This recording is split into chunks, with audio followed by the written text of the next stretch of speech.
আজ বাড়িতে থাকা মজে যাওয়া কলা আর আপেল দিয়ে একটা দারুণ সুন্দর হেলদি আর ইউনিক রেসিপি করে দেখাচ্ছি, যেটা ওজন বেড়ে যাওয়ার ভয় না করেই নির্দ্বিধায় যতগুলো খুশি আপনারা খেতে পারবেন।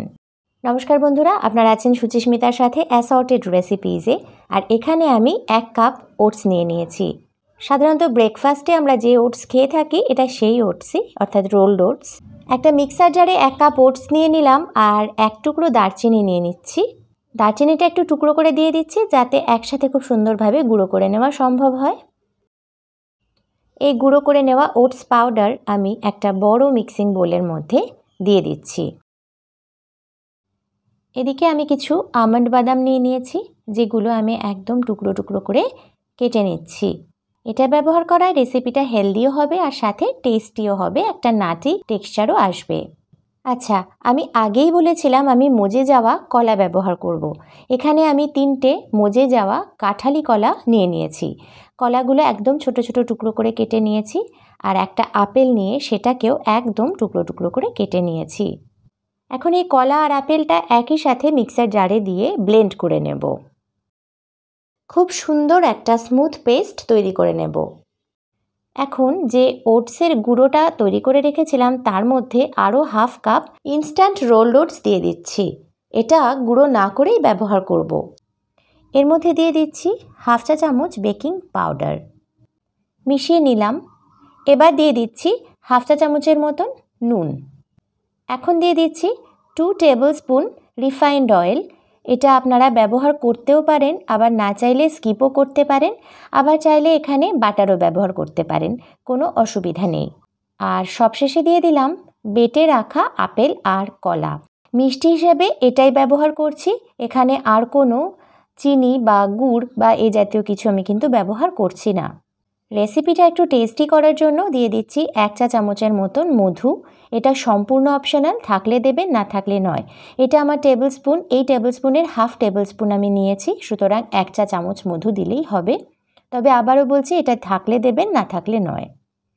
এটা মোটামুটি ভালো করে মেখে নেওয়া হয়ে গেছে। এবার যে আমন্ড বাদামগুলো গুঁড়ো করে রেখেছিলাম সেটার অর্ধেকটা এখানে এখন মিশিয়ে দিচ্ছি। ব্রেকফাস্ট হিসেবে এটা কিন্তু ভীষণই ভালো, তার কারণ এটা কিন্তু বেশ পেট ভরা খাবার।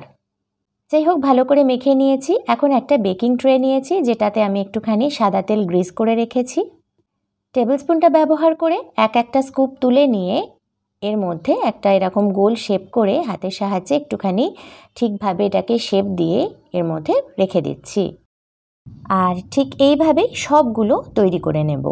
সবগুলো তৈরি করে নেওয়া হয়ে গেছে। এখন ওপর থেকে ওই যে বাকি আমন্ড বাদামগুলো ছিল সেগুলো দিয়ে একটুখানি সাজিয়ে দিচ্ছি। এগুলো একদম রেডি। এবার এগুলো বেক করে নেব। মাইক্রোওয়েভ ওভেনের কনভেকশন মোডে 180 ডিগ্রিতে প্রিহিট করে 180 ডিগ্রিতেই এগুলো 20 মিনিটের মতন বেক করে নেব। তবে বেকিং টাইমটা কিন্তু ওভেনের টাইপের উপরে এবং সাইজের উপরে ডিপেন্ড করে, তো এটা একটুখানি চেক করে নেবেন। ঠিক 20 মিনিট পরে আমি এগুলো বের করে নিয়েছি আর এগুলো একদম রেডি। দেখতেই পাচ্ছেন দুটো দিক থেকে সুন্দরভাবে রং নিয়েছে। এগুলো এখন ঠান্ডা করার জন্য কুলিং র্যাকের ওপর রেখে দিচ্ছি। এগুলো একদম ঠান্ডা করে নিয়ে ফেরত আসছি। এগুলো এখন একদম ঠান্ডা হয়ে গেছে। কাছ থেকে আপনাদের একটু ভালো করে দেখিয়ে দিচ্ছি। দেখুন বন্ধুরা, ওপরটা কিন্তু বেশ সুন্দর একটা ব্রাউন কালার নিয়েছে। তবে আপনাদের বলে দিই বন্ধুরা, এগুলো কিন্তু কুকিজ বা বিস্কিটের মতন খাস্তা নয়। ওপর থেকে খানিকটা ক্রিস্পি, কিন্তু ভেতরটা একদম সফট।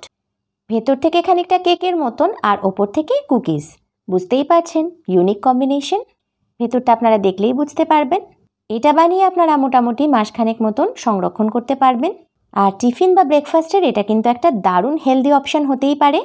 এবার থেকে মিষ্টি খেতে ইচ্ছা করলে এটা কিন্তু যত খুশি খেতে পারেন, কোনোভাবেই কোনো অসুবিধায় পড়বেন না। আপনারা দেখছেন অ্যাসর্টেড রেসিপিজ আর আমি সুচিস্মিতা। আজকের এই ইউনিক রেসিপিটা কেমন লাগলো কমেন্টে জানাতে ভুলবেন না।